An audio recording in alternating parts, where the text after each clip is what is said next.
If you're looking for a new way to introduce perspective in your art class, I have a really fun project that uses 1-point perspective. Especially in middle school, you really need to start simple with perspective because it's so technical and it can be really confusing. I love starting with 1-point perspective. You can even start with a quick warm up where you use your initials to create 1-point perspective just to learn the steps to do it with something a little bit more simple. Once students have a base understanding, have them trace a sphere in the center of their paper.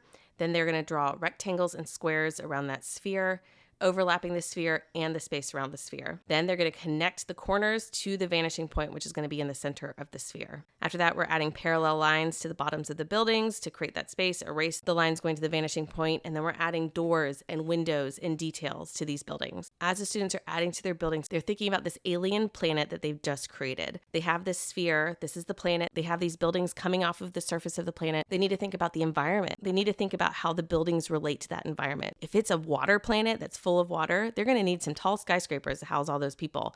And because they like water so much, maybe they want some rooftop pools. If it's a jungle environment, maybe they like to live up in the trees and they have bridges connecting all of their buildings together. So they are thinking through all of these intentional details to develop this planet. After they have their drawing done, they're going in with colored pencil. They're learning how to layer different tints and shades of a colored pencil to create a more interesting drawing and a drawing that has depth. You really need a wide range of colored pencil colors for this project so that they can successfully do that. I always talk to students about how when you create a sphere, you want to have darker value on the edges and more of a highlight in the middle to create the illusion of a sphere. Once their drawing is complete, paint the background with India ink or black acrylic paint, and when it's dry, you're going to go in with a white paint pen, white color pencil, or just white paint, and you're going to add dots to create a galaxy in the background. This is such a fun project.